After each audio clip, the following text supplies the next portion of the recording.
Donc bonsoir, merci de venir lundi de Pentecôte.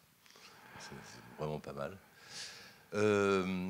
Donc c'est la 3e conférence, il y aura une 4e, je l'annonce tout de suite, comme ça m'évitera de l'oublier en fin de séance. Lundi prochain, il y a Pier Paolo Tamburelli de l'agence Baoku, cofondateur de Sandroco, qui vient faire une conférence dans le cycle qui s'intitule, comme vous le savez, Actualité politique de la discipline architecturale, rien de moins. Bon. Et Antoine va donc prononcer la 3e conférence qui appartient à ce cycle. Il y a eu Pierre Chabard, il y a eu Pierre Quay, maintenant Antoine Picon.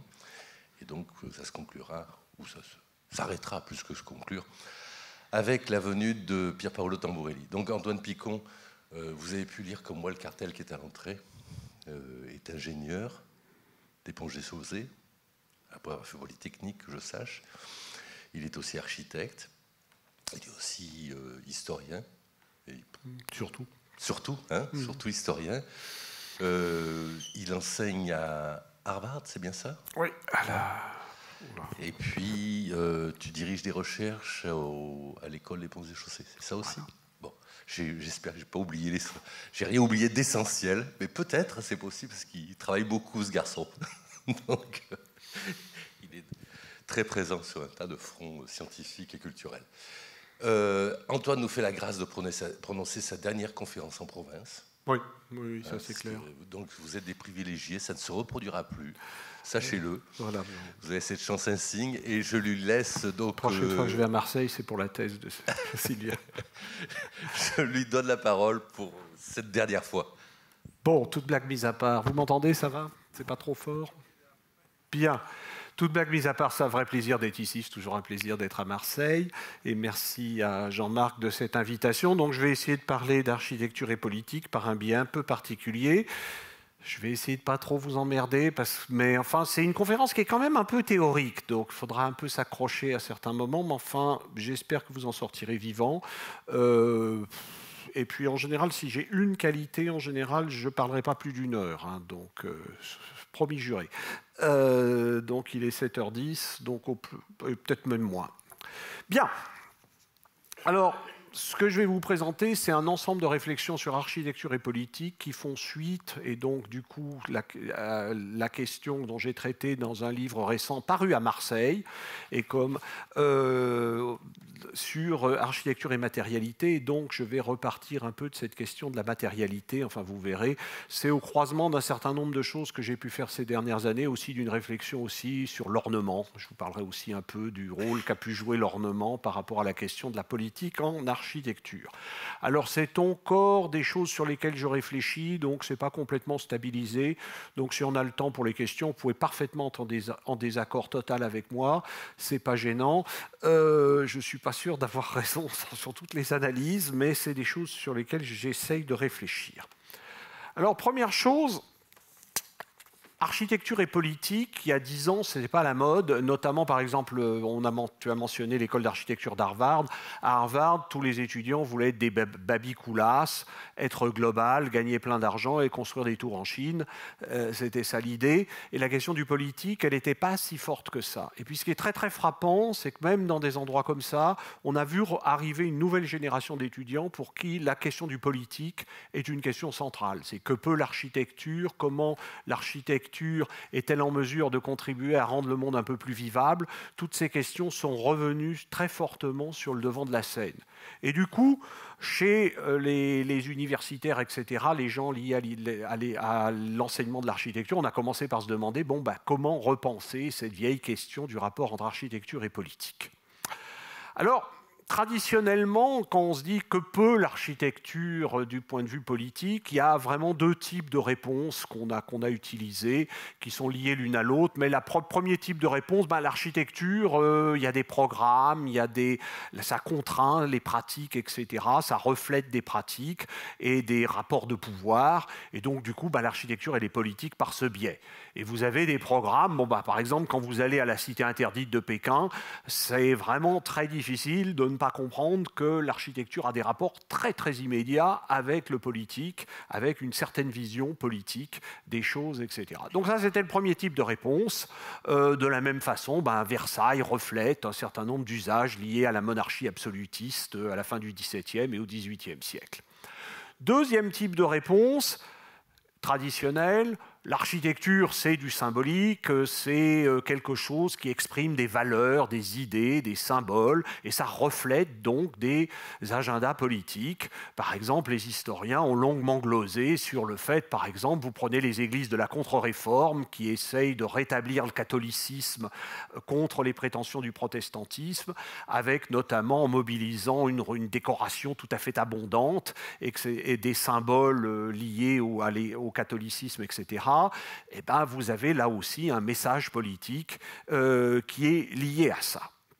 Alors le seul problème, alors c'est pas faux, c'est pas globalement faux ces approches traditionnelles, mais elles rencontrent tout de même un certain nombre de limites.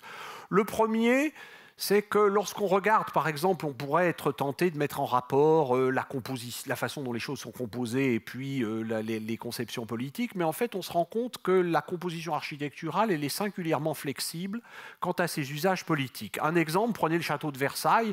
Château de Versailles, on se dit, voilà quelque chose qui reflète les valeurs de la monarchie absolutiste. Sauf qu'en plein XIXe siècle, les utopistes qui suivent Charles Fourier imaginent un palais communautaire qui ressemble étrangement à Versailles. Et d'ailleurs, ils se réclament très ouvertement d'une espèce de Versailles pour le peuple, avant que Bofill reprenne ce slogan. Donc on se rend compte qu'en fait, des choses qui sont disposées d'une certaine façon, et on peut croire que c'est en lien direct avec une certaine vision du politique, ça peut fonctionner de façon très différente. Donc il y a une espèce d'indétermination. Alors, un autre exemple, cette fois, si on regarde un peu plus le domaine du symbolique, du décor, etc., notion sur laquelle je vais revenir, vous prenez ce qu'on appelle dans les années 30 le retour à l'ordre, c'est-à-dire une espèce de, après les débuts très modernistes du XXe siècle, on revient aux colonnes, à la symétrie, aux statues, etc. Le retour à l'ordre, c'est quelque chose qu'on va trouver de l'URSS aux États-Unis. Et ça, c'est un bâtiment de Washington. Ça pourrait être aussi un bâtiment mussolinien. C'est un phénomène qui traverse assez curieusement des régimes de nature extrêmement différente. Donc en fait, c'est assez compliqué finalement, cette question du rapport entre architecture et politique. C'est suffisamment compliqué pour qu'il y ait eu des tentatives nouvelles sur lesquelles je ne vais pas gloser, mais ces dernières années, il y a eu des gens qui ont essayé de trouver des alternatives à cette façon traditionnelle d'envisager le rapport aux politiques, en se demandant par exemple comment les édifices, ça participe d'un ensemble extrêmement complexe de négociations entre des acteurs, etc. Et notamment, pour ceux qui connaissent un peu les sciences sociales, il y a eu des gens qui ont essayé d'appliquer la théorie de l'acteur réseau de la tour aux édifices, quelqu'un comme Albena Yaneva à Manchester, etc. Alors, ce n'est pas le type d'approche que je vais vous proposer. En fait, curieusement, je vais vous proposer un certain retour à, entre guillemets, une façon plus traditionnelle de traiter du rapport entre architecture et politique, bien que ce que je retienne quand même de ces approches, c'est une définition du politique un peu plus élargie, c'est-à-dire la politique, ça ne s'arrête pas aux partis politiques, ça comprend l'ensemble des relations de pouvoir et finalement des relations entre les hommes au sein d'une société donnée. Donc ça, je vais garder ça. Par contre, je voudrais quand même revenir un peu finalement à, parce que ça, c'est la question qu'on se pose aujourd'hui, en quoi un architecte, il fait de la politique quand il fait du projet ? Et c'est ça un peu ma question de fond. En quoi l'architecte fait de la politique et avec l'idée finalement d'essayer de regarder un peu les bâtiments et puis la façon dont ils sont projetés, etc. Et en fait, je vais revenir à deux dimensions assez fondamentales en architecture. La première, c'est les sensations. Et puis les séries de sensations, la façon dont tout ça, ça se combine, que génère l'architecture. Et avec finalement l'expérience de la surface, du volume, etc. Et puis la façon dont les architectes finalement jouent sur ces choses-là, parfois compliquent même des séquences qu'on pourrait croire simples. Je me souviens quand j'avais visité le palais des filateurs de Le Corbusier à Ahmedabad, souvent chez Le Corbusier est quelqu'un qui adore compliquer les entrées, si bien qu'on ne sait plus quand c'est qu'on rentre et quand c'est qu'on sort. Ce qui est assez génial dans ce bâtiment, c'est que vous arrivez au niveau principal ici par une rampe et vous croyez que vous êtes rentré, sauf que dès que vous voulez aller au deuxième étage, vous allez ressortir du bâtiment, vous retrouvez sur cette espèce de balcon, re-rentrer par une espèce de fausse porte où d'ailleurs il y a quand même une vraie porte dedans. Et à ce moment-là, vous allez reprendre une passerelle et arriver au second. Et vous vous rendez compte qu'en fait, le rapport entre extérieur et intérieur, il est totalement compliqué. Donc une de mes idées, c'est finalement d'essayer de regarder ce que font les architectes à ce niveau-là et en quoi ça peut revêtir une signification, entre guillemets, politique. Donc ça sera un peu le premier volet de ce que je voudrais faire. Avant Le Corbusier, on pourrait dire que les architectes, une des choses qui les a toujours hantés, c'est comment compliquer le rapport entre l'extérieur et l'intérieur. Un autre exemple canonique, c'est Schinkel à l'Altes Museum, où vous rentrez dans une espèce de tunnel un peu sombre, vous montez dans l'obscurité une première volée de marche, pour ensuite vous retrouver à la lumière derrière un péristyle d'où vous apercevez la ville, et à ce moment-là, vous êtes face à la ville, et vous vous retournez, vous rentrez dans le musée. Alors je reviendrai, ça en fait, c'est très lié chez Schinkel, et ça on le sait parce qu'il a écrit dessus, à une certaine vision du rapport entre art et société, et politique et société. Donc c'est le premier volet des choses dont je voudrais parler. Deuxième volet, c'est de revenir à cette bonne vieille question du symbolique et même de l'ornemental.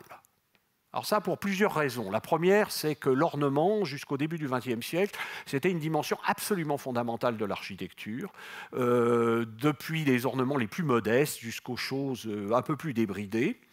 Et donc, je vais essayer de vous proposer une réflexion là-dessus. C'est lié pour moi à une autre chose, qui est qu'en fait, il y a eu un retour de l'ornemental lié au numérique. C'est-à-dire qu'aujourd'hui, vous avez des pratiques ornementales qui se sont très fortement développées, donc à quoi ça correspond, etc. Ça, c'est lié à un travail que j'ai fait il y a quelques années sur, finalement, pourquoi le retour de l'ornemental aujourd'hui en architecture avec le numérique, et ça m'a entraîné à réfléchir un peu aux relations entre ornement et politique. Donc c'est un peu les deux fils que je vais suivre, avec un peu une autre idée derrière ça, c'est que si vous prenez le programme, tout ça, on se trouve dans quelque chose qui est un peu avant le langage, et si on vous prenez l'ornement, on est plutôt dans du post-linguistique souvent, et qu'en fait, une des questions derrière ça, c'est quand même aussi une des questions qui m'intéresse, c'est le rapport entre architecture et langage. Mais je vous rassure, je ne vais pas trop vous bassiner avec ça, je vais vous bassiner avec d'autres choses. Alors, par pitié, vous ne quittez pas la salle avant la fin, hein, c'est comme dans les films, hein. Vous êtes trop peu nombreux. Alors derrière ça, pourquoi je vous parle de langage? Parce qu'il y a une question assez fondamentale que fait l'architecture, qui est d'animer la matière. Et ça, je vais y revenir dans un instant. L'architecture, une des choses qu'elle fait finalement, c'est animer la matière, en sorte que la matière, entre guillemets, s'adresse à nous, nous parle, entre guillemets. C'est-à-dire qu'une façade d'un édifice, un intérieur, etc., c'est de la matière qui semble s'animer et qui du coup nous concerne. Et en quoi ça nous concerne, pourquoi ça nous concerne, c'est un peu de ces choses-là dont je voudrais parler. Alors l'animation, ça va depuis bien évidemment les façades baroques, mais vous prenez la Tourette, il y en a qui ont vu la Tourette parmi vous, ben, la Tourette c'est quand même un spectaculaire exemple d'animation de la matière. Il y a quelque chose un peu de l'ordre d'une espèce de symphonie dans toutes ces trames, ces textures, etc. à la Tourette. Donc c'est quelque chose, cette animation de la matière, qui va jusqu'à aujourd'hui. Alors, animation, ça renvoie pour moi, on va retrouver un bout d'ornement. Qu'est-ce que fait l'architecture? Elle prend des matériaux, elle nous dit, vous savez, ce que je fais avec les matériaux, ça vous concerne. Et ça fabrique des édifices, et des édifices qui peuvent presque s'adresser à vous, comme si vous parlez. Une métaphore qui m'a toujours frappé, c'est à la Renaissance, lorsqu'on essaye de comprendre ce que font les moulures, l'effet des moulures. Une des comparaisons qu'on prend, c'est les moulures sont comme les rides, les traits d'un visage. C'est comme si finalement ornementer, c'était donner un visage ou faire advenir une sorte de visage des édifices. Donc c'est un peu aussi de ça dont je voudrais parler, finalement, en quoi ça nous concerne, avec dans l'idée finalement que ce que fait l'architecture, ça consiste à essayer de nous convaincre qu'il y a quelque chose de commun entre nous et ces masses de béton, de pierre, d'acier qu'elle met en œuvre. Alors ceci va m'amener donc à cette idée de matérialité. J'ai une définition un peu particulière de la matérialité, donc ça va être le moment peut-être un petit peu compliqué, et puis ensuite je pense que ça va redevenir un peu plus simple. La matérialité pour moi, c'est pas quelque chose, comment essayer d'expliquer? Bon, la matérialité, l'architecture, je n'ai pas besoin de vous expliquer que l'architecture, ça a un certain rapport avec la matérialité. Il n'y a qu'à regarder les pilotis de l'unité d'habitation, c'est extrêmement matériel, c'est le moins qu'on puisse dire. je ne sais pas si vous êtes jamais demandé ce que ça voulait dire que quelque chose était matériel ou empreint de matérialité, etc. C'est pas quelque chose qui... Bon, comment essayer de faire comprendre ça en termes simples? On a tendance à penser que ce qui est matériel et ce qui est immatériel, c'est donné par la nature. C'est-à-dire ce siège, il est matériel, etc. Puis il y a des choses plus immatérielles qu'on n'a pas vues. Les licornes, c'est relativement immatériel, etc. En fait, ce que j'aurais essayé de suggérer, c'est que la matérialité, c'est lié au rapport que nous avons avec le monde physique, rapport dans lequel il y a des choses qui nous paraissent plus tangibles que d'autres. Ça va jusqu'à présent? Et le tangible, c'est ça dont s'occupe l'architecture. C'est normalement des choses qu'on peut toucher, ou même si on les voit, on se dit qu'on pourrait les toucher. Okay? Et l'architecture, c'est un art qui manipule plutôt des choses tangibles, donc des choses qui nous paraissent matérielles. Et là où ça se complique, c'est qu'évidemment, une table ou une chaise, des Romains jusqu'à nous, ça reste un objet matériel, mais il y a d'autres choses dont la matérialité peut varier d'une époque à une autre. Et il y a des tas de phénomènes qu'on trouve aujourd'hui plus tangibles que hier, ou au contraire, qui nous semblent aujourd'hui moins tangibles qu'hier. Alors pour vous donner un exemple, la personne au milieu, là, c'est un fantôme. Le 19e siècle était tellement persuadé que les fantômes étaient réels, vous savez, les spirites se comptaient par millions, etc., que du coup, il y a eu un business tout à fait proliférant de gens qui mesuraient des auras magnétiques des fantômes, ou même, ça c'était un Anglais passé en Amérique qui photographiait les gens en invoquant le fantôme du cher disparu, et on pensait, ça paraissait pas anormal qu'on puisse photographier des fantômes. Aujourd'hui, c'est devenu relativement improbable. De la même façon qu'au Moyen-Âge, si on représentait les saints avec des auréoles, c'est parce qu'on pensait sérieusement que les saints irradiaient, il y avait une espèce de corps glorieux du saint. Donc en fait, les phénomènes matériels tels qu'on peut les connaître, oui, il y a des choses qui ne varient pas, mais il y a des choses qui varient d'une époque à une autre. Et mon argument, c'est de dire finalement que la matérialité, c'est le régime des relations que nous entretenons à un moment donné avec ce qui, dans le monde physique, nous paraît tangible, par opposition à ce qui n'est pas tangible. Aujourd'hui, on a tendance plutôt à penser que les fantômes, ce n'est pas très réel. Vers 1860, vous auriez fait tourner des tables, vous auriez mesuré, même enregistré des bruits de fantômes, etc. Ça va jusqu'à présent? Bien. Où est-ce que je vais en venir avec tout ça? Je vais en venir à la chose suivante. Alors c'est là où ça va se compliquer un peu, ensuite ça va, j'espère, se simplifier.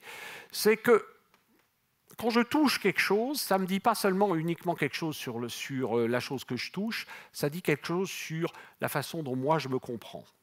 Et ça, c'est un des plus vieux thèmes de la philosophie, qui est de dire finalement le rapport au monde physique, c'est aussi la façon dont nous comprenons.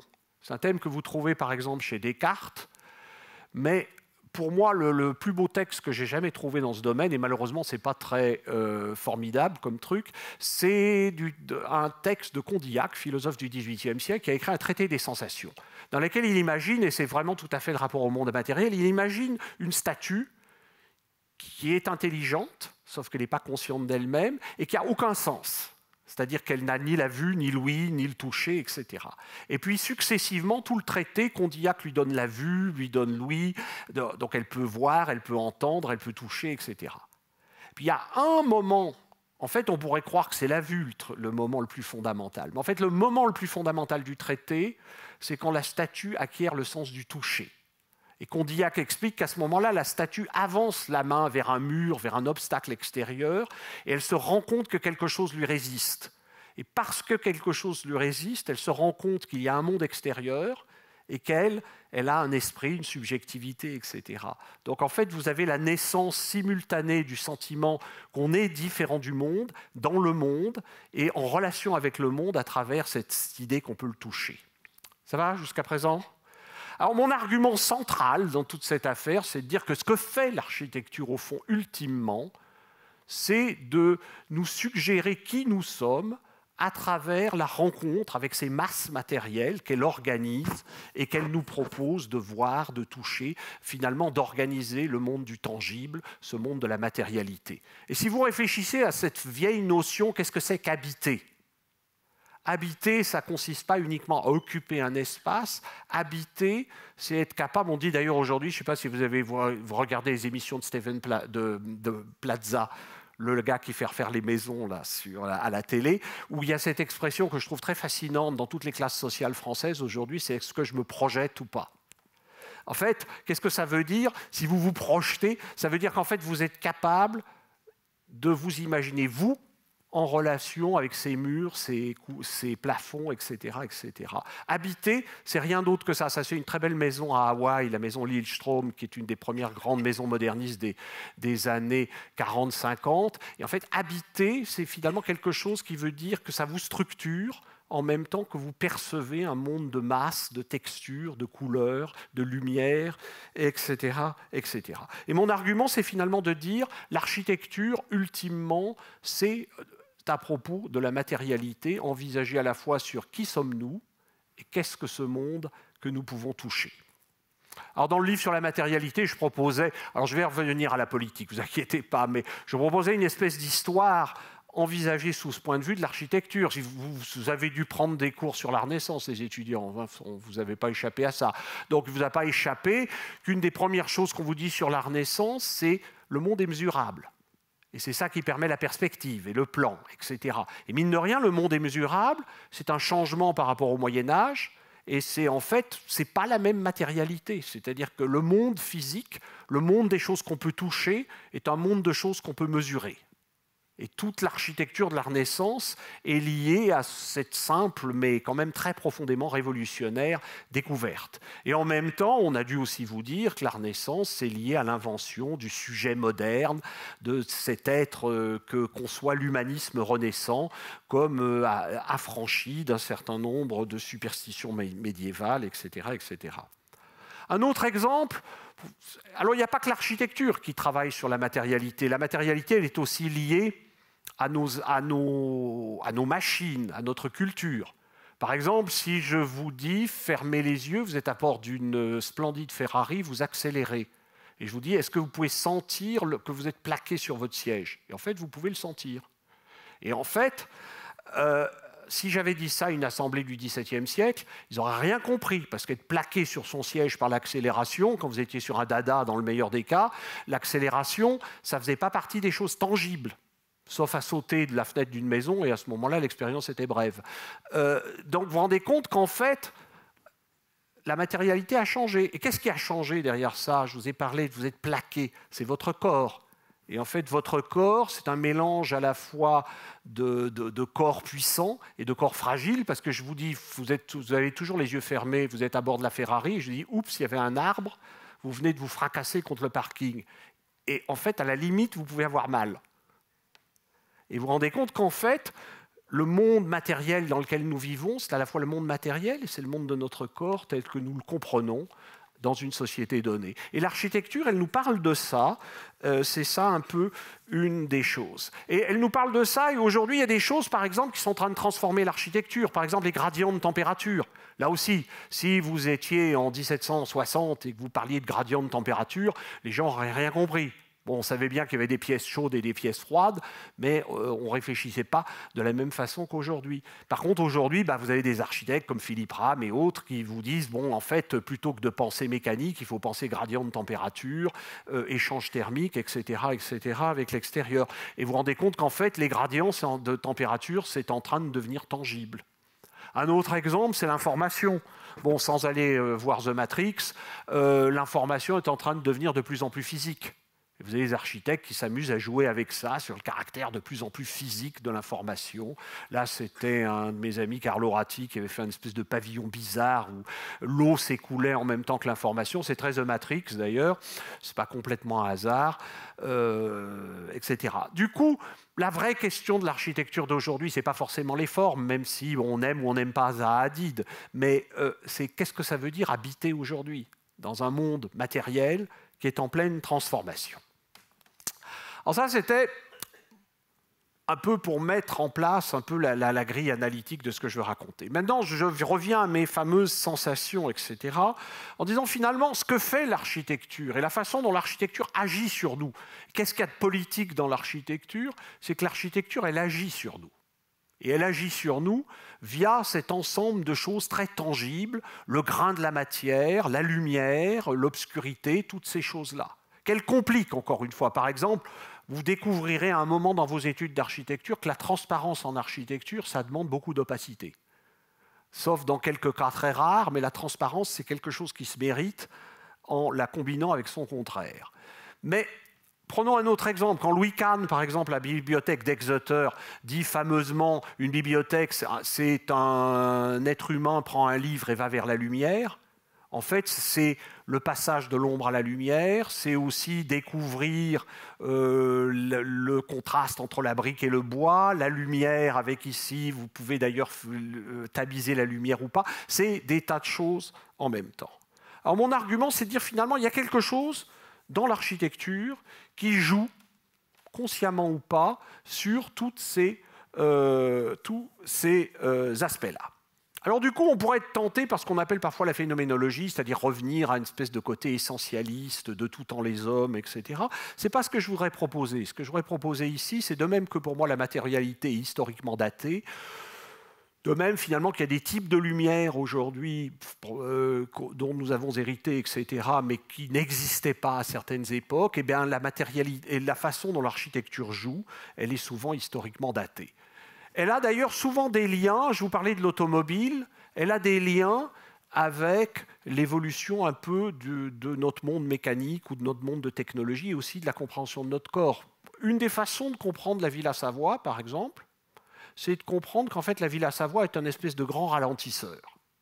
C'est que la Villa Savoie de Le Corbusier, en fait, c'est un bâtiment qui est totalement obsédé par l'automobile. Vous savez qu'il y a un garage dessous, etc. Donc vous arrivez à la Villa Savoie très vite en voiture, c'était ça l'idée. Et puis, vous garez la voiture et là, vous commencez à ralentir. Et vous montez une rampe qui progressivement vous amène au sommet de la maison, un espèce de solarium. Vous êtes enfin immobile, vous êtes au contact des éléments, le soleil, la végétation, etc. Et vous êtes repassé d'une civilisation mécanique à la contemplation des éléments. Et vous vous rendez compte, en fait, la grande question de Le Corbusier dans les années 20, c'est comment peut-on vivre une vie sereine dans un monde mécanisé dans lequel on va beaucoup plus vite qu'avant. Et en fait, la Villa Savoie, c'est une tentative de réponse. Du coup, d'ailleurs, s'introduit une autre chose dont je n'ai pas encore parlé, c'est que ces sensations, etc., l'architecture, elle ne fait pas que ça, elle les met en série. Elle fabrique finalement des successions de sensations. Alors la promenade architecturale de Le Corbusier, c'est un exemple, mais c'est un exemple parmi d'autres. Et plus que les sensations élémentaires, ce qui est historiquement daté, et ce qui renvoie à la matérialité d'une époque, c'est les séries. Par exemple, la Villa Savoie, c'est quelque chose dont cette série de choses qui mènent du garage à la rampe et de la rampe au solarium, c'est lié à l'obsession de la voiture dans les années 20 et au début des années 30. Alors derrière ça, pour faire comprendre un peu maintenant, ces choses-là, ça peut servir ensuite pour fabriquer des situations qui ont une signification politique. Alors il y a des choses qui sont historiquement peu datées. C'est-à-dire, vous mettez par exemple une assemblée d'humains. J'ai gardé des États-Unis, maintenant on ne dit plus des hommes, parce qu'il faut dire des hommes et des femmes, donc pardon pour ça. Mais vous mettez une assemblée d'humains dans une pièce où vous avez juste un podium au milieu. Le type qui monte sur le podium, qui que ce soit, même s'il raconte une connerie, ça prend un statut différent. Pour ceux qui aiment le cinéma, souvenez-vous aussi, dans 2001, l'Odyssée de l'espace, au début, quand il y a les singes, il y a un singe qui monte sur une pierre et qui commence à faire des gestes. Alors ça, il est très probable que depuis nos origines simiesques, tout podium un peu élevé procure une sensation de puissance ou de dignité supplémentaire à celui qui occupe la position. Et l'architecture joue des fois là-dessus. Donc ça, ce n'est pas daté. Mais il y a des choses qui sont plus datées. Par exemple, ça c'est beaucoup plus compliqué, c'est retour chez Schinkel. En fait, Schinkel, tout l'Altes Museum de Berlin, c'est une espèce de face-à-face entre le monde de l'art et le monde de la ville. Et avec l'idée que l'art est une médiation sociale qui permet d'être un vrai citoyen de Berlin et d'un Berlin moderne, etc., etc. Et comme par hasard d'ailleurs, je vous ai parlé de l'escalier où on commence dans l'ombre et on va vers la lumière, on commence en bas et on monte en haut. Tout ça est complètement surcodé pour donner l'impression d'un parcours initiatique au terme duquel on est enfin admis en compagnie de l'art et dans une ambiance de sociabilité. Ça va jusqu'à présent ? Je vais prendre un exemple plus brutal. C'est un collègue à moi, Raoul Mehrotra. C'est un bâtiment en Inde. Et comme Raoul dit souvent, c'est une façade, il est indien, il dit c'est une façade indienne intelligente. Pourquoi elle est intelligente? Parce que vous avez plein d'êtres humains qui en fait s'occupent du jardin et ça coûte moins cher que de mettre des machins automatiques, etc. Mais en fait, ce que fait vraiment l'architecture dans ce truc-là, on ne s'en rend pas compte tout de suite, mais en fait, les gens qui s'occupent du jardin sont des gens normalement qui ne devraient jamais être vus, des gens qui sont à l'intérieur, qui sont des yuppies de haute classe, qui font de l'informatique, etc. Les autres, ils sont à la limite du statut d'intouchable. Et ce que fait l'architecture, c'est qu'elle rend les uns visibles aux autres. Ce qui a l'air de rien, mais ce qui, dans la société indienne, qui est encore très marquée par les castes, est quelque chose de profondément politique. Et vous vous rendez compte qu'en fait, en combinant des situations, en combinant des effets de visibilité ou d'invisibilité, d'opacité ou de transparence, etc., eh ben, vous pouvez agir dans un certain sens et pas dans un autre. Alors pour prendre un exemple moins radical, parce que venant d'une société dont les clivages sont profonds, mais peut-être pas à ce point, ça c'est une de mes amies aussi, c'est Ginny Gang à Chicago, dans laquelle c'est une des premières qui a eu l'idée très très bête de dire finalement, les balcons, souvent, ils sont faits pour qu'on ne se voit pas. Mais, tiens, j'en ai déjà perdu 2. Je vous dis, ça va aller de mal en pis. Mais en fait, là, c'est un gratte-ciel dans lequel, exprès, les gens sont censés se voir. Et sont censés fabriquer cette espèce d'effet un peu de village aérien, etc. Et vous vous rendez compte, finalement, que l'architecture, elle peut être politique, peut-être pas forcément uniquement au terme de grandes déclarations, mais simplement en combinant finalement des effets spatiaux, des situations, et c'est un peu ça, ce que j'appelle le passage de la sensation à la situation, c'est combiner les choses de façon à ce que certaines choses deviennent possibles et d'autres peut-être un peu moins, etc. Ce qui est toujours des suggestions, c'est-à-dire que l'architecture, au fond, quand je disais au début, Versailles, ça suggère un certain nombre de choses, l'architecture, très rarement, vous oblige absolument. Alors pour prendre un dernier exemple, alors bon, et du coup d'ailleurs le fameux panoptique, on commet souvent un contresens à propos du panoptique. C'est que le panoptique de Bentham, en fait, il est possible qu'il n'y ait pas de gardien. Mais l'architecture suggère qu'en fait il y a un gardien. Ce qui est très différent de mettre un gardien. Et vous vous rendez compte qu'en fait, l'architecture, ça consiste encore une fois à créer certains types de situations. Alors il y a des situations sympathiques et j'y viendrai, des choses beaucoup moins sympathiques. L'architecture, ce n'est pas toujours sympathique, loin s'en faut. Je vais passer là-dessus, c'était sur les jardins, mais on va passer, et je vais passer plutôt, pour rester dans les temps, à la question de l'ornement et du décor. Parce que pour l'instant, j'ai parlé situation, etc., plutôt de choses simplement qui sont purement spatiales. J'aurais quand même abordé un peu la question du symbolique. Alors l'ornement, il y a un espèce de paradoxe de l'ornement, parce que les modernes vont essayer de nous convaincre que l'ornement, c'est un truc complètement superflu, etc. Mais avant ça, c'était évidemment le truc le plus politique en architecture. D'abord parce que ça renvoyait une chose, par exemple, qui était la hiérarchie sociale. Quand vous voyez un écusson comme ça sur une maison d'un palais italien, ben vous saviez deux choses. C'était une famille noble, et puis comme vous avez un chapeau de cardinal, c'était une famille noble qui avait donné un cardinal à l'église, ce qui annonçait un certain standing, etc. L'ornement, c'était lié à la stratification sociale. Alors, à cause du postmodernisme, qui a fait un peu des abus d'ornement, on a fait, je pense, un certain nombre d'erreurs assez colossales concernant la nature profonde de l'ornement, et c'est de ça dont je voudrais parler maintenant. Première erreur, alors ça c'est aussi lié au traumatisme du 19e siècle. C'est que le 19e siècle a parfois abusé des ornements, dont certains franchement dégoûtants. Ça c'est l'Empire français protégeant l'agriculture et la science. L'agriculture c'est le mec avec la vache. Ce truc-là est construit. Hein. Ça se trouve sur le toit du pavillon de Flore au Louvre. Et en fait c'est d'un très bon sculpteur, c'est Carpeau, le mec de la danse à l'opéra. Mais Carpeau, là il était payé au kilomètre de pierre. Hein. Donc, il n'était franchement pas inspiré. Mais le truc est réalisé. Il y a la vache et il y a le mec avec le globe. Tout pareil. Et ça, c'est l'esquisse. Alors, la grande erreur de l'ornement et l'erreur que vont faire les postmodernes, c'est justement de penser que l'ornement, c'est comme les mots d'un langage. Et que du coup, l'ornement, c'est figé.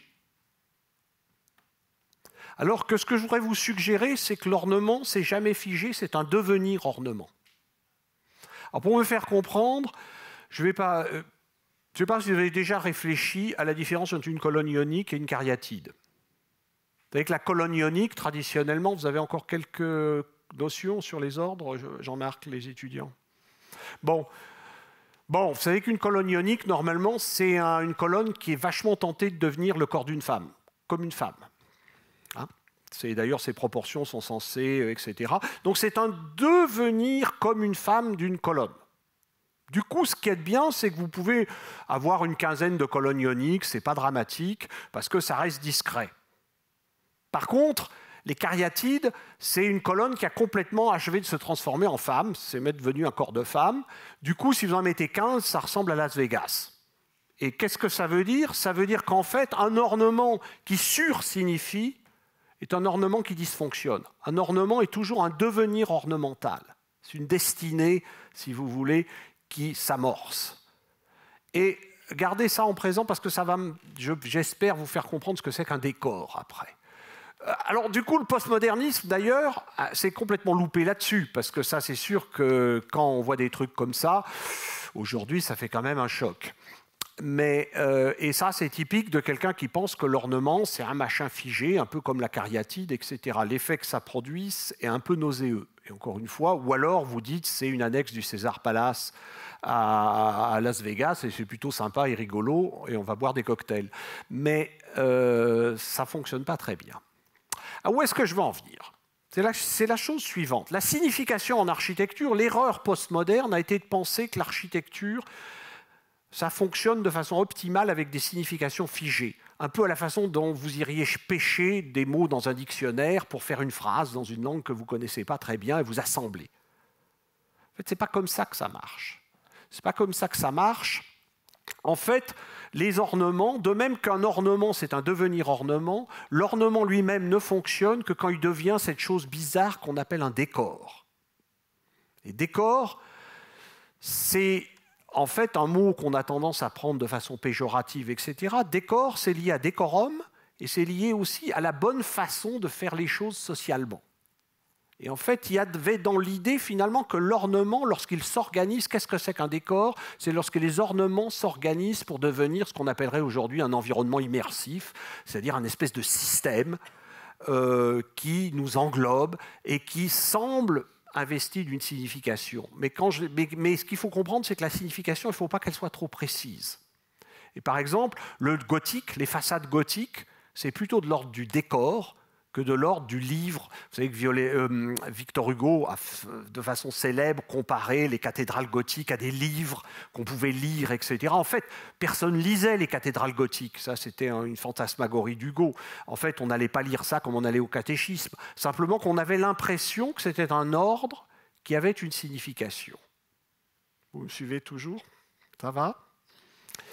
Et ce qui fait qu'en fait, vous en foutez de savoir que c'est le portail de la résurrection, qu'il y a la nativité. Enfin, si vous êtes vraiment fan de ces trucs-là, vous pouvez aller le regarder. Mais en fait, l'effet que ça produit sur vous, ça vous produit l'effet d'une suggestion d'un monde dans lequel les choses ont une signification.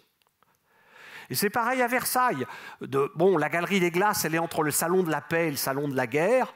Le 9/10 des gens qui se promènent à Versailles ne font pas attention au fait que vous passez du salon de la paix à la galerie des glaces et de la galerie des glaces au salon de la guerre. Ce n'est pas le problème. Le problème, c'est que vous donnez l'impression que vous vivez dans un monde qui a des significations.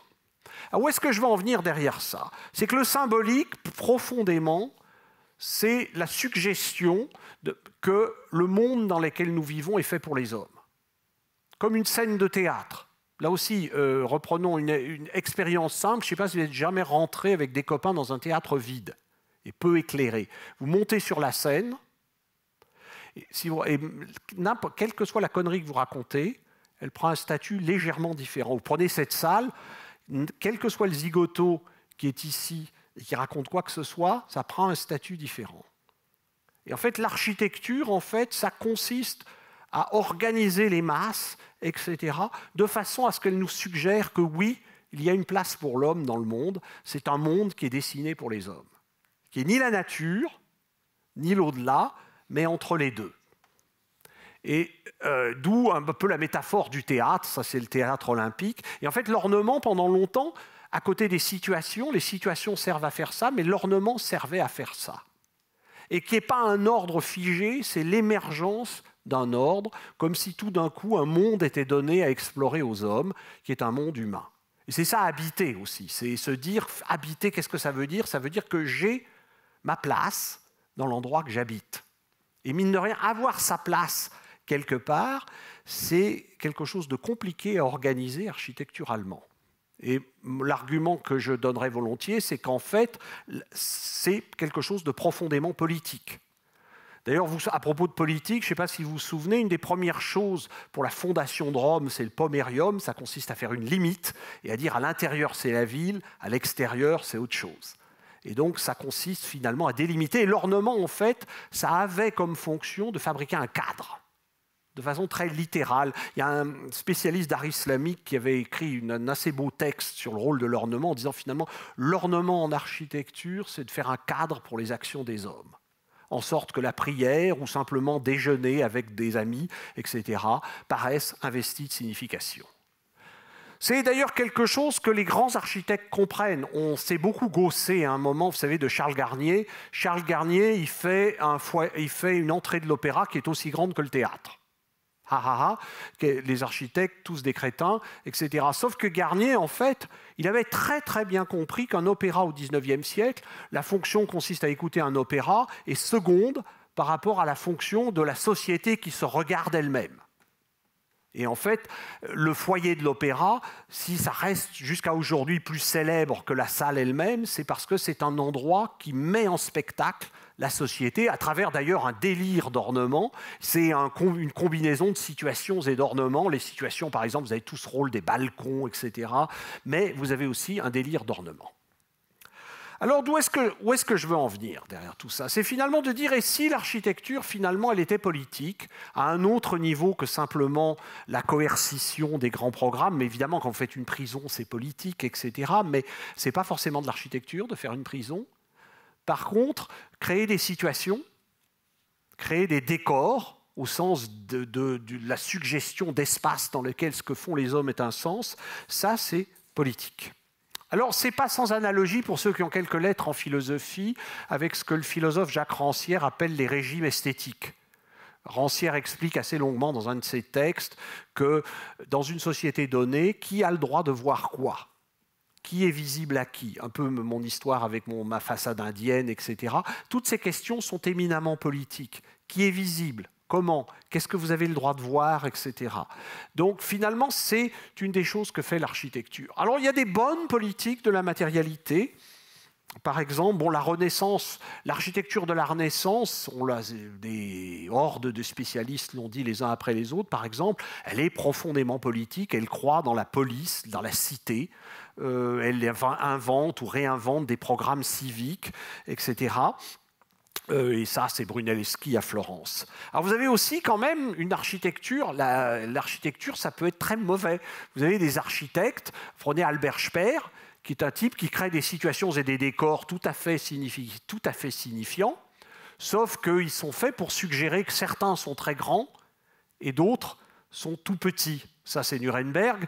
Mais je vais vous raconter juste une anecdote qui m'avait encore plus frappé. C'est le siège du parti nazi à Munich, qui est à la fin de la guerre, oui, il existe toujours, il n'a jamais été rasé, c'est devenu l'Institut d'histoire de l'art de Munich. Pourquoi? Parce qu'à la fin de la guerre, on a entreposé dans le siège du parti nazi de Munich les œuvres d'art qui avaient volées par les nazis, qui étaient en attente d'être envoyées partout en Europe. Bon, vous suivez toujours. Alors, c'était le bâtiment à l'époque, l'un des bâtiments les plus modernes de l'Allemagne nazie, chauffage complètement moderne, etc. Sauf que quand vous rentrez dans ce bâtiment, les portes sont extrêmement dures à ouvrir. Alors, j'enseignais là une semaine ou deux, puis je dis quand même au directeur, quand même, pourriez huiler les portes. Et le mec, il me dit, pas du tout. En fait, on les a dessinées comme ça, parce qu'en fait, tout le but du jeu, c'était que vous sentiez votre petitesse face au parti, en ayant tant de difficultés à faire un truc aussi simple que d'ouvrir une porte. Si vous allez au stade de Berlin, par exemple, aussi, vous avez des guichets, vous êtes en position quasiment infantile pour acheter un ticket, c'est la même idée. Et là, vous vous rendez compte qu'il y a des mauvaises politiques de la matérialité. Il y a des politiques dans lesquelles on se sert du rapport à l'espace, aux situations, au décor, pour nous suggérer des choses pas forcément sympathiques. Et puis c'est là où vous vous rendez compte que Le Corbusier n'était pas un fasciste, contrairement à etc. Ne serait-ce que pour une chose, le fascisme, ça consiste quand même à penser que l'architecture, elle est faite pour en abaisser certains et en agrandir d'autres.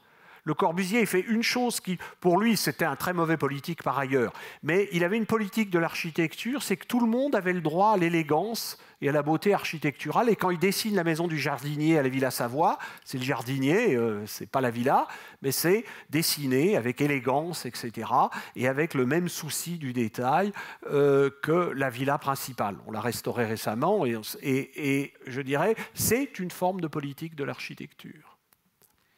Alors, ce qui va m'amener d'ailleurs à une chose un peu déprimante, c'est que vous avez des gens des fois qui pensent qu'on peut faire des architectures démocratiques. Ben, en fait, ce n'est pas évident. C'est pas évident. Alors, par exemple, c'est un truc à la fin du XVIIIe siècle. On se dit, tiens, Révolution française, tout ça, les Américains, on va faire de l'architecture démocratique. Du coup, ben, on a une grande idée, alors ce qui est un peu baroque quand même, c'est qu'on va aller chercher le théâtre romain comme modèle pour les assemblées parlementaires. Comme ça, tout le monde est traité également, etc. Il y a juste un mec au centre, quoi. Mais super bonne idée qu'elle est bonne. Le seul truc, c'est que l'une des plus vieilles démocraties, qui se trouve être une monarchie, elle va rester fidèle à la façon dont les assemblées étaient organisées au Moyen-Âge, c'est-à-dire les bancs qui se font face, et c'est l'Angleterre, enfin le Royaume-Uni. Au Royaume-Uni, en fait, si vous vous êtes jamais demandé pourquoi la House of Commons ressemble à ce qu'elle ressemble, une espèce de très curieux face à face de deux rangées de bancs, en fait, c'est la structure des parlements, mais du Moyen-Âge, et des conciles aussi, etc. Donc, l'hémicycle, ce n'est pas forcément très démocratique, plus démocratique qu'autre chose. Alors ensuite, vous avez des gens qui se sont échinés à avoir des politiques ornementales démocratiques. Par exemple, bon, à votre avis, où se trouve ce temple grec? Juste un indice, il y a marqué Wisconsin, California, Iowa. On est sur le mall de Washington. Et en fait, il va y avoir une débauche de colonnes grecques, etc., parce qu'ils croient que c'est démocratique. Manque de peau, Staline fait un peu le même genre de truc à peu près au même moment. Donc vous vous rendez compte que peut-être que l'architecture, sa vraie façon d'être politique, c'est pas d'être, entre guillemets, démocratique, c'est de faire d'autres choses. Par exemple, aujourd'hui, ce que peut l'architecture, il est quand même clair qu'il y a une angoisse absolument colossale autour de la question du développement durable, du rapport à l'environnement, etc., sur le thème « on va tous mourir en 2100 », et qu'il faut du coup repenser le rapport à la nature. Et une des tâches peut-être des architectes aujourd'hui, profondément politiques, ça consiste à nous dire peut-être que ce n'est pas synonyme de la fin du monde, que peut-être qu'il y a une espèce qu'il y aura des plaisirs, du luxe à vivre dans une architecture environnementalement durable. Alors je vous rassure, ce n'est pas en faisant du greening forcément que ce n'est pas forcément le meilleur message. Peut-être que le vrai message aussi, c'est de nous dire que la frugalité peut être élégante, que la frugalité peut être une forme de richesse, ce dont on est très loin aujourd'hui, mais peut-être que ça, c'est une des tâches que peut l'architecture. Je crois, un peu comme ma maison du jardinier de Le Corbusier, l'architecture est assez bonne à suggérer des styles de vie, etc., qui peuvent avoir une portée politique. Ce qui m'amène finalement à une vieille question, qui est celle de l'utopie. Peut-être qu'il n'y a pas d'architecture démocratique, mais que l'architecture, dans le meilleur des cas, peut être utopique en ce sens qu'elle nous propose des possibilités alternatives inédites, simplement en combinant des situations, etc. Alors des fois, ça a un peu mal tourné, comme Tafouri a longuement dénoncé le fait que finalement la modernité s'était plantée parce que l'architecture avait cru, un peu comme de la même façon que certains architectes peuvent croire qu'on peut faire de la démocratie avec l'architecture. Les architectes du mouvement moderne ont eu tendance à croire qu'on allait rationaliser le monde grâce à l'architecture. Ça ne s'est pas forcément fait comme ça. Mais peut-être qu'il faut simplement imaginer un peu en référence à quelqu'un qui a poursuivi toute sa vie le rêve impossible d'une architecture de pure situation, qui est un situationniste d'ailleurs, ou ex-situationniste constant. Imaginez l'architecture comme un terrain possible, ça c'est la nouvelle Babylone de Constant sur ce thème-là. Donc qu'est-ce que j'ai essayé finalement de vous raconter? Je vous avais promis de terminer en moins d'une heure, donc voilà, on y est presque. C'est que peut-être qu'il faut rompre une fois pour toutes avec une conception de l'architecture comme instrument du politique. Parce que c'est ça, finalement, dire il y a le politique et l'architecture qui se met au service du politique. comme un instrument. Et en fait, ce que disait Tafuri, c'est que l'architecture comme instrument du politique, ça n'a jamais marché très durablement. Parce qu'il y a un moment où l'autre, le politique n'a plus besoin d'architecture, il passe à autre chose, etc. Prenez Trump, il n'a plus besoin d'architecture, il utilise Twitter. Au début, il avait son appartement doré partout comme Louis XIV, et maintenant, ça ne l'intéresse même plus. Il utilise Twitter. Il y a toujours un moment, l'architecture comme outil, ça ne marche pas. Mais lorsque l'architecture elle-même se dit « qu'est-ce que je peux faire pour très concrètement modifier les sensations, les situations, les décors dans lesquels se déroule l'action humaine ?» Qu'est-ce que l'architecture fait? Je dirais pour signifier simplement cette chose très bête, c'est que notre présence dans ce monde a un sens, ce qui n'est pas absolument donné d'emblée, si vous voulez. Elle a un sens en tant qu'être humain et pas en tant que bizarre espèce animale bipède. À ce moment-là, peut-être que l'architecture est plus profondément politique et peut-être plus fidèle à ce qu'elle fait au fond, qui reste quand même de combiner des choses tangibles les unes avec les autres, en sorte que nous ayons l'impression que nous pouvons les habiter, c'est-à-dire de nouer avec eux une relation qui à la fois nous définit et les définit. Et là-dessus, je m'arrêterai. Je vous remercie.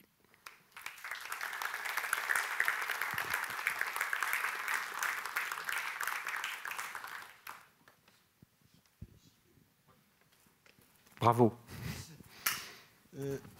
C'est drôle, je pensais que vous n'étiez pas du tout essentialiste, mais je pense que vous êtes essentialiste.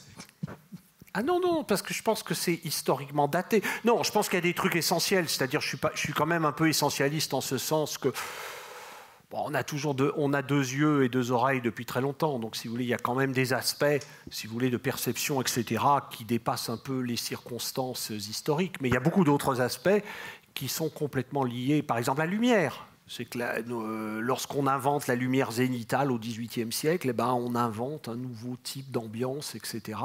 Et on se rend compte même d'une société à une autre, les codes lumineux ne sont pas les mêmes. Donc non, je ne suis pas un essentialiste, simplement, je dirais que je suis profondément un culturaliste, mais un culturaliste qui veut en revenir quand même à ce que combine l'architecture. Et qui, pour moi, explique une autre chose quand même qui est assez étonnante en architecture. C'est pourquoi, quand je vois le Taj Mahal, je suis quand même capable de ressentir quelque chose. Parce qu'il y a un mélange à la fois, si je veux vraiment comprendre le Taj Mahal, j'ai intérêt à lire sur la société moghole, mais en même temps, il y a des aspects du Taj Mahal, le rapport de l'ombre à la lumière, le matériau, etc., qui peuvent me parler. Donc voilà, c'est une combinaison des deux.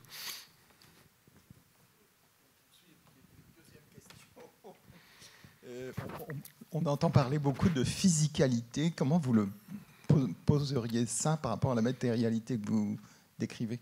Moi, je suis, disons, bon, y a beaucoup de gens qui parlent aussi du material turn, etc. Je crois que tout ce qui n'est pas physique n'est pas tangible. Je pense qu'il y a dans l'architecture une question qui est quand même très profondément, quasiment, sur reste un peu condillassien, liée au toucher. C'est-à-dire que l'architecture, en général, vous montre des trucs qu'on peut toucher. Ce qui n'est pas le propre de tous les arts. Il y a deux choses. Elle vous montre des trucs qu'on peut toucher et des trucs qu'on peut habiter. Et je pense que, en fait, ce truc-là est aussi un peu lié à une réflexion sur qu'est-ce que c'est que l'habiter. Et l'habiter, c'est quand même d'être capable d'occuper un espace, de toucher les murs, les parois, les fenêtres, etc., et de se dire qu'en fait, j'y ai ma place. Sinon, on n'habite pas. Et je pense que ça, l'architecture, bon, alors ça, c'est peut-être un peu essentialiste, hein, je suis d'accord. Je pense que c'est un art qui a à voir avec cette question-là, qui est celle de l'habiter. Et l'habiter, pour moi, ça renvoie à qui sommes-nous, qui suis-je qui habite cet espace, et pourquoi je suis capable, finalement, de me sentir chez moi dans de la matière.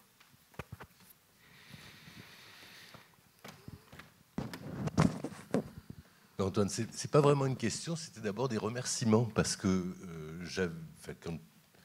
quand il m'est venu cette hypothèse que je te raconte comment elle s'est construite, c'est-à-dire j'ai lu d'abord Pierre Quay, ou j'ai plutôt rencontré un peu par hasard Pierre Quay, lu Pierre Quay, que tu cites à un moment donné. Oui, ça m'arrive toujours citer ses amis, on ne sait jamais. Mais pas seulement pour des... Je pense que les raisons amicales sont assez profondes, sont aussi... Oui, j'aime beaucoup Pierre Quay, je pense que c'est un... Il a beau être réac, c'est un penseur important.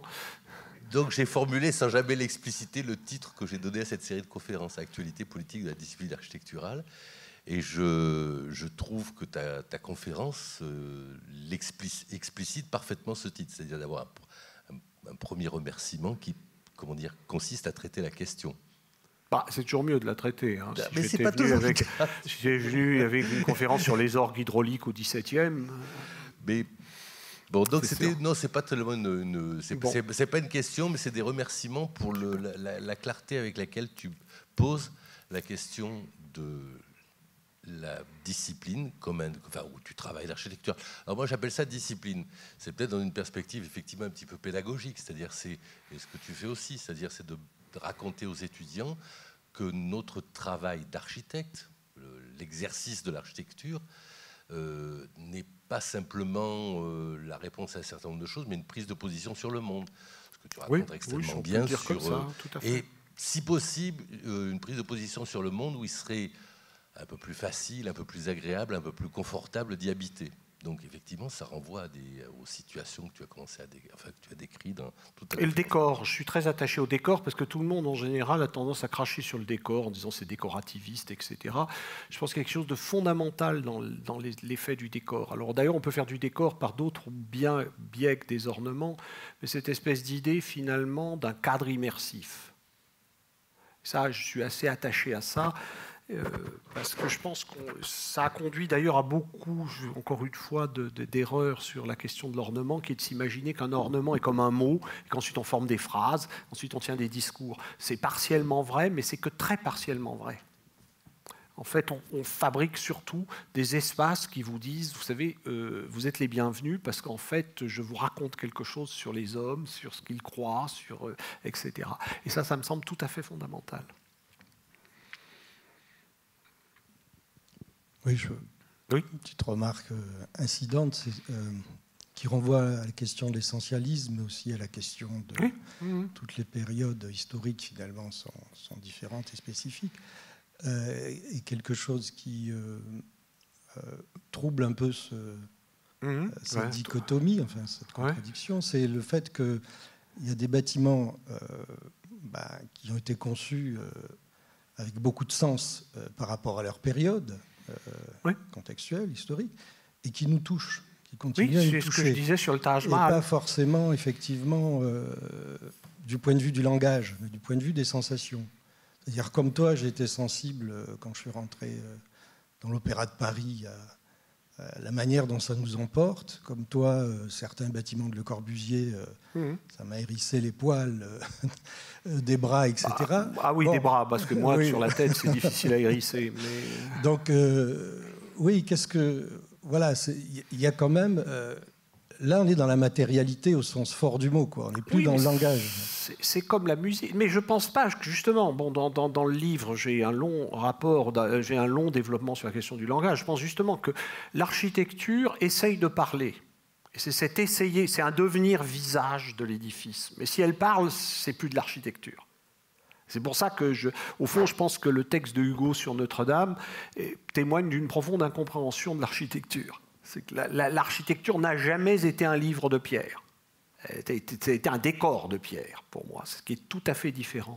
Et je pense que, du coup, c'est comme écouter de la musique de Bach, ou etc. Bon, je pense que malgré tout, le fait de combiner des sensations, etc., mais c'est comme les éléments décoratifs. Il y a beaucoup... Les 9/10 des gens qui regardent des éléments de décor empruntés au passé n'ont plus qu'une idée très incertaine des codes qui vont avec. Par exemple, les bucranes, les bucranes qui avaient une signification très précise chez les Romains, etc. Bon, quand on voit des bucranes aujourd'hui, en tant qu'étudiant en architecture, on ne se dit pas « bon sang, voilà un bucrane », etc. Donc, on peut perdre des codes, mais je pense que les effets de décor, par exemple, persistent beaucoup plus longtemps que les effets de signification. Les 9/10 des gens qui rentrent à Versailles sont à peu près incapables de comprendre, je dirais, quelque élément symbolique que ce soit. Il faut dire, des fois, c'est codé, surcodé et recodé, mais l'effet de décor marche toujours. C'est un peu ce que je disais aussi sur le Taj Mahal.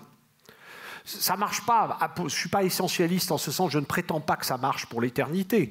Mais c'est vrai que, la Stonehenge, Une des raisons pour lesquelles ça marche, c'est que ça reproduit des éléments assez fondamentaux, de la colonnade, du truc circulaire, de l'enclos, etc. Stonehenge est justement très typique d'un endroit où même si on ne sait pas du tout qui l'a construit, comment, etc., on se dit il y a une signification dans ce lieu. Donc bien sûr, mais je pense que ce qui explique aussi pourquoi l'architecture a une inertie beaucoup plus forte que les autres arts. C'est-à-dire que c'est très frappant quand on visite la Villa. Quand vous avez en tête le parallèle entre la Voisin Grand Sport et la Villa Savoie, la Villa Savoie, ça a beaucoup moins vieilli que les bagnoles des années 20. Et c'est aussi un des effets de l'architecture, d'une certaine façon. Deuxième remarque sur le postmodernisme. Oui, oui. Qu'on ne peut pas, à mon avis, alors je ne sais pas si c'est ce que tu as voulu nous dire, mais qu'on ne peut pas réduire à la question du langage non plus. D'abord, ce qui est intéressant, c'est qu'effectivement, dans ces années 70, qui ont été les grandes années, enfin la grande décennie du postmodernisme, à peu près toutes les sciences, y compris l'architecture, faisaient référence à la linguistique. Et oui, qu'on lise Venturi, Tafuri, etc., avec du recul, on voit que tous, finalement, parlaient de l'architecture comme un langage, d'une certaine manière. Oui, je pense que c'est en partie la source de leurs problèmes. Voilà. Et pour les architectes, le fait qu'il y ait eu ces excès, effectivement, du côté du langage, tu l'as bien noté, je suis assez d'accord, c'est assez éclairant. Par contre, je pense qu'il y a d'autres dimensions de cette... Ah oui, non, mais je suis d'accord. Non, mais moi j'ai de la sympathie pour le postmodernisme. La question computationnelle, elle émerge en même temps que le postmodernisme, par exemple. Toute la question du retour à la ville, qui est une dimension... ouais, mais moi je suis moins retour à la ville que toi, mais... Oui, je sais bien. Ouais, moi je suis un peu moins. Mais là, je parle comme historien, je ne parle pas comme quelqu'un de convaincu. Je pense que le postmodernisme de ce moment, de ce mouvement, de cette pensée. Non, mais soyons clairs, en plus, le postmodernisme est en train de revenir à la mode. Il faut quand même être honnête. En fait, actuellement, on est dans le grand recyclage de tout. Aurélie nous refait l'architecture radicale à l'envers, etc. Donc on recycle. Actuellement, en Amérique, le recyclage du postmodernisme, c'est la grande mode, etc. Donc ça, c'est évident c'était une période assez cruciale. Parce que le tournant linguistique, c'est aussi ce qui a mené au début du computationnel. Et ça, aujourd'hui, on le sait très bien. Tous les historiens du numérique. Etc. Donc mais simplement, je pense que l'idée de réduire l'ornement à un élément de langage et plus globalement l'idée de réduire l'architecture à une combinatoire. Et je pense que c'est pour ça qu'ils vont rechercher du rang, etc. Et c'est ça qui foire. C'est que je pense c'est peut-être que je suis plutôt un théoricien de l'époque du numérique, mais je pense qu'on théorise mieux l'architecture comme une émergence que comme une combinatoire. Même en utilisant des éléments relativement bien repérés d'un vocabulaire ornemental. C'est ça le paradoxe, si tu veux. C'est que même quand tu fais de l'ornemental relativement, etc., dès que tu commences à réduire l'ornement à un vocabulaire, tu es dans une crise de l'ornement, par exemple.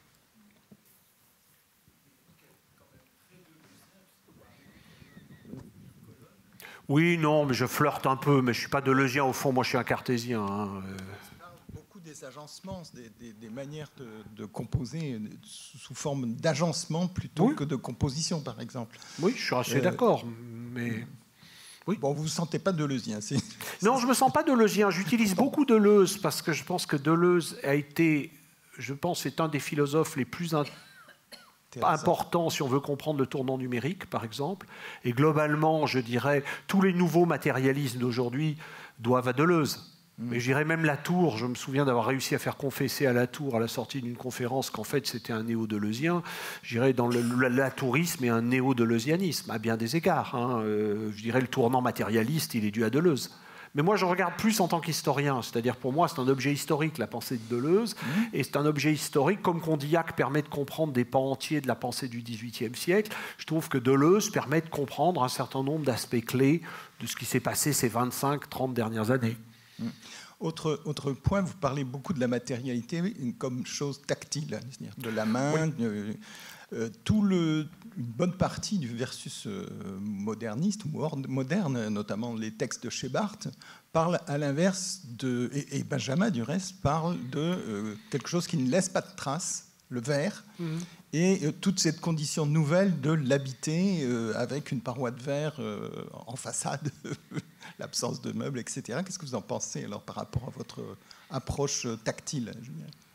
Je pense que le verre, ça a des côtés aussi tactiles. Hein. Il se trouve que je viens de finir un texte sur James Carpenter, qui est quand même un gars qui manipule beaucoup le verre. Je pense que, d'une part, je ne veux pas réduire la diversité. D'une part, il y a des gens qui ne pensent pas comme moi, quand même, grâce à Dieu. Oui, c'est ça qui est bien. Et puis, d'autre part, non, mais le tactile, alors je m'entends sur le tactile. Ce n'est pas nécessairement qu'on peut le toucher, mais on peut s'imaginer le toucher. Vous voyez, plus que tactile, je dirais tangible. Il y a l'idée de tangibilité par rapport à des phénomènes qui ne sont pas tangibles. Mais le verre, ça ne me dérange pas. Je pense qu'il y a eu aussi un désir de purification. Je dirais, il faut quand même voir aussi que le mouvement moderne s'est construit aussi justement en réaction à une forme de matérialité qui était encombrée d'objets, faiblement éclairés, claustrophobiques, etc., etc. Je dirais la fin du 19e, les intérieurs décrits Benjamin de la fantasmagorie benjaminienne, c'est des intérieurs terrifiants. Donc en fait, la première chose que veut faire le mouvement moderne, c'est ouvrir les fenêtres et aérer. Et vraiment dans tous les sens du terme. Donc je pense qu'il y a des périodes. C'est là où aussi les choses sont historiquement datées. C'est que toute la fantasmagorie du verre au début du XXe siècle, c'est aussi à cause de cette espèce d'opacité de l'intérieur bourgeois de la fin du XIXe qui est devenue totalement oppressante. Et je dirais que de la même façon qu'aujourd'hui, ce qui est assez curieux, c'est qu'on recrée, bien sûr on est à l'âge de la transparence, mais on recrée aussi beaucoup de cavernes. Et c'est assez intéressant de voir les deux effets aujourd'hui. Donc, ça renvoie simplement au fait, encore une fois, que ces choses-là seront datées à certains moments, etc. Ensuite, dans le cas du verre, il y a la vieille fascination utopique pour le verre. C'est un des matériaux de l'utopie. Hein.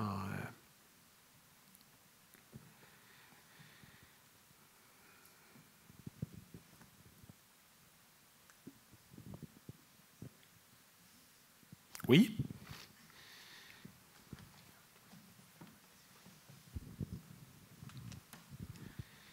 Bonjour. Du coup, ma question, c'est en relation plutôt avec l'économie du projet.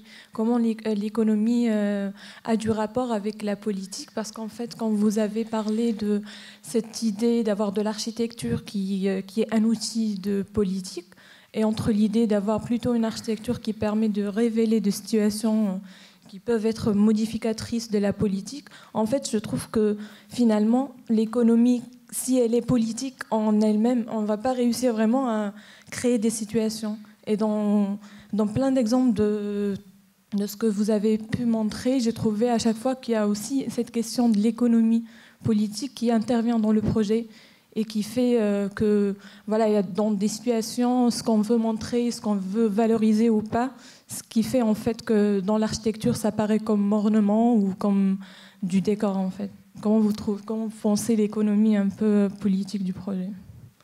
L'économie, moi je dirais méfiez-vous de l'économie. J'ai pas mal de copains du genre architectes stars qui sont dans une espèce de course effrénée à faire les tours les plus belles, les plus transparentes, les plus gigantesques et pour lesquelles il n'y a jamais assez d'argent. Mais ce que je trouve quand même toujours étonnant, pour revenir à Le Corbusier, c'est que, je ne sais pas si vous avez jamais vu la Villa Curuchet à La Plata, c'est un tout petit truc, etc. C'est un tout petit truc. Et dans ce tout petit truc, Le Corbusier arrive à faire un condensé de choses intérieures, extérieures, transparence, opacité, à peu près tout, etc. Je pense que l'avenir de l'architecture, quand même, je pense qu'on a passé le cap. Je pense qu'il y aura toujours une hubris, c'est-à-dire il y aura toujours des gens qui voudront être Bjarke-Ingels plutôt que, etc. Mais je pense que aujourd'hui, la question contemporaine, c'est plutôt la frugalité. Et comment faire d'une somptueuse frugalité me semble une question plus intéressante aujourd'hui. Et là, on rencontre quand même l'économie, c'est-à-dire que les tours démesurés, les grands programmes de musées culturels, etc., ça ne peut pas faire le quotidien de l'architecture. Je pense que ce qu'il va falloir apprendre à faire, c'est à réinventer une architecture de qualité qui soit frugale. Alors qu'on a vécu ces 20 dernières années dans une espèce de démesure où tout le monde voulait être M. Koulas, grosso modo. Et je pense qu'il va falloir un peu changer d'époque. Et ça va être compliqué.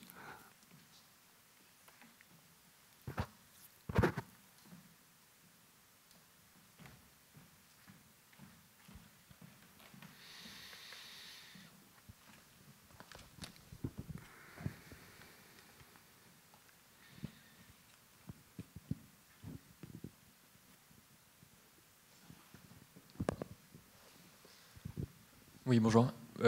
Pour poursuivre cette discussion, c'est vrai que si je vous ai suivi sur effectivement la question de l'ornement, puisque à une époque où il y a eu un retour un peu en grâce de la vérité constructive avec des revues d'étudiants qui s'intéressaient à ça, à Aurélie dont vous parliez à l'instant, il y a eu aussi un moment où on s'est réintéressé à Zemper et la révolution copernicienne qui proposait de ce qui est en réalité le plus important en redécouvrant les temples grecs et en redécouvrant le fait qu'ils aient été peints.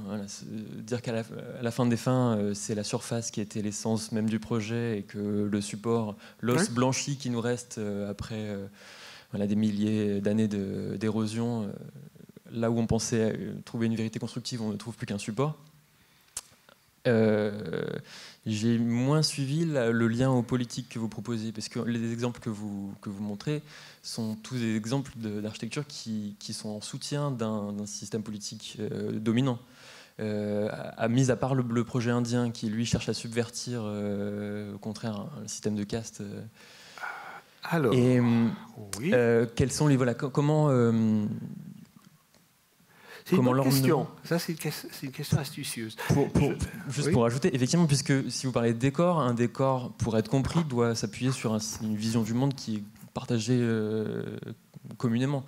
Comment faire pour introduire des nouveaux éléments qui, justement, puissent subvertir un système? Ça, j'ai une réponse. Je n'ai pas réponse à tout, mais là, j'ai une réponse. Je pense que ce que fait l'architecture, quand même, à la base, si vous voulez construire en tant qu'architecte, il va falloir se conformer aux usages dominants. Si vous proposez une tour de logement où aucun logement a une salle de bain, je pense que le client va être vraiment intéressé, c'est-à-dire une proposition artistique intéressante, mais ça ne va pas aller très loin. Ça veut dire que toute architecture est forcément inscrite dans un ordre social et politique dominant. C'est à peu près inévitable, et ce d'autant plus que l'architecture, pour en venir à l'économie, l'architecture est chère. Les bâtiments, en tout cas les bâtiments sont chers. Donc, mais en même temps, je dirais, il n'y a pas d'architecture digne de ce nom qui soit pas en même temps aussi une certaine forme de décalage ou de subversion par rapport à l'ordre dominant. Parce que l'ordre dominant à l'état pur, ça conduit à de la non-architecture, un peu comme un langage qu'on combinerait, ou comme idéalement une prison. Si vous voulez, une prison est l'expression presque parfaite d'un ordre social dominant. Il faut quelque peu le subvertir. Ça peut être par de l'ornementation, ça peut être par des effets spatiaux. Je crois que c'est toute la complexité du métier d'architecte, qui est d'être à la fois dans l'ordre social et politique dominant, et quelque part un peu en retrait, en deçà, en delà, etc., qui est un peu la complexité de l'architecture. Mais je dirais qu'il est aussi la complexité de la vie, c'est-à-dire que quand vous êtes dans une société, vous êtes immergé dedans et en même temps vous essayez d'imaginer un avenir qui soit quelque peu différent. Donc c'est compliqué, mais c'est ce que font les architectes avec un relatif talent, enfin en tout cas dans le passé. Donc voilà quelle serait ma réponse. Mais c'est évident qu'on ne peut pas construire une architecture totalement en dehors des codes dominants. Et d'ailleurs, pour une raison simple aussi, c'est que ça devient le palais du facteur cheval.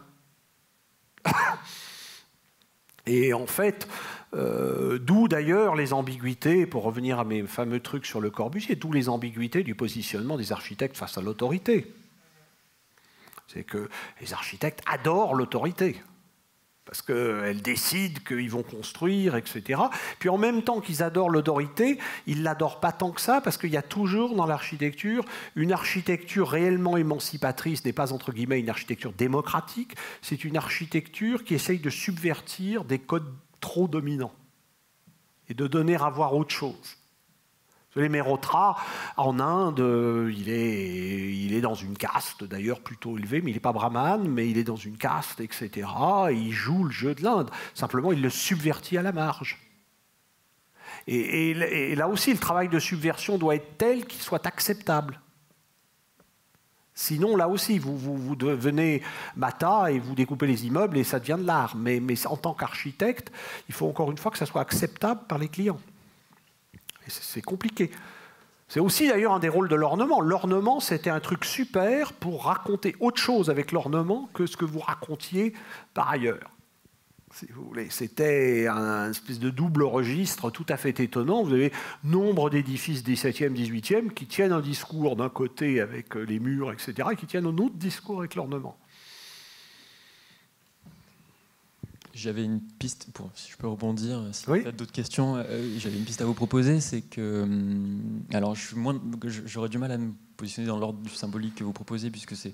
Oui, je sais, le symbolique, ça donne encore des boutons, mais je ne désespère pas d'y arriver. Non, c'est simplement quelque chose que je maîtrise beaucoup moins que vous. Mais j'avais la sensation qu'en fait, le réel pouvoir de l'architecte, s'il cherche en tout cas à subvertir, ou en tout cas à proposer une alternative à un modèle politique dominant à un moment donné, c'est dans sa faculté de prescrire et dans le choix des matériaux, pour rebondir à la matérialité à laquelle vous vous intéressez, le choix des matériaux qu'il va effectuer pour les constructions sur lesquelles il est appelé à travailler, puisque en faisant ce choix d'un matériau plutôt qu'un autre, c'est le choix qui s'expose finalement le moins à une controverse en termes politiques. Pas toujours.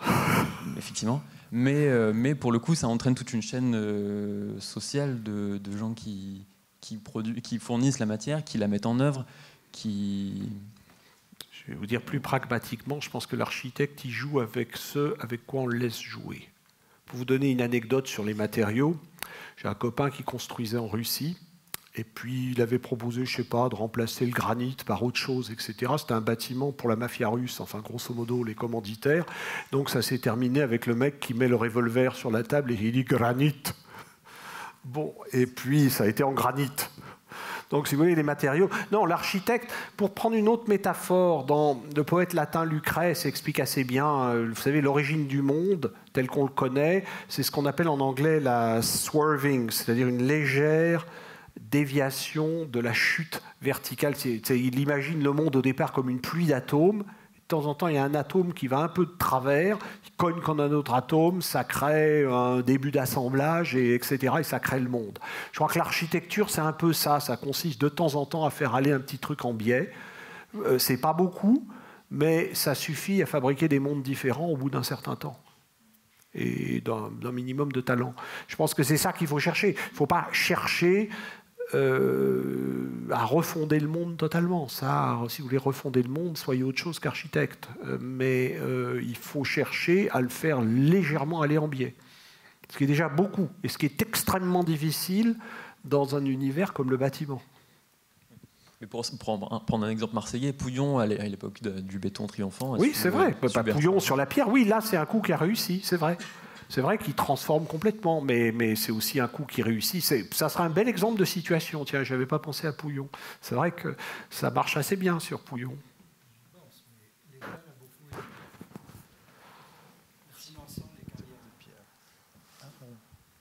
Non, effectivement, je pensais à Pouillon quand vous faisiez cette remarque et le choix de la pierre qu'il a fait, qu'il met à l'écart de l'industrialisation du bâtiment, etc.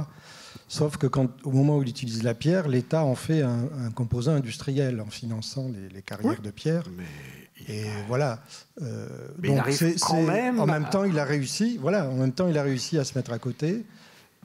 Mais comme tu viens de l'évoquer à l'instant, il n'était pas complètement en dehors du système.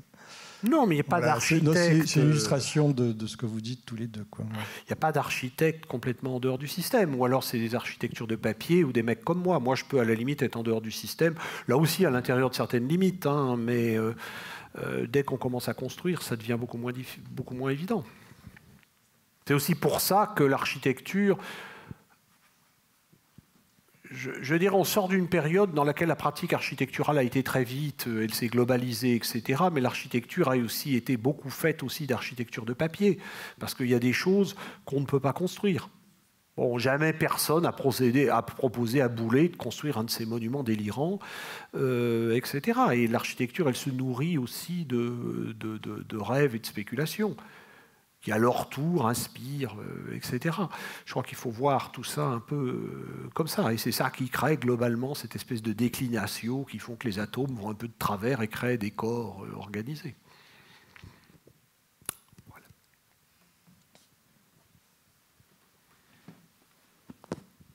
On finit sur Démocrite ou vous voulez continuer? Ils ont l'air épuisés. Écoutez, ils ont déjà été bien braves de venir comme ça. Je suppose que tu les as sévèrement menacés, mais merci à tous d'être venus en une fin de week-end. Si vous avez des questions, bien entendu, vous aurez compris que je peux y passer la nuit, mais c'est pas un problème. Ah, Merci beaucoup, Antoine. Merci beaucoup.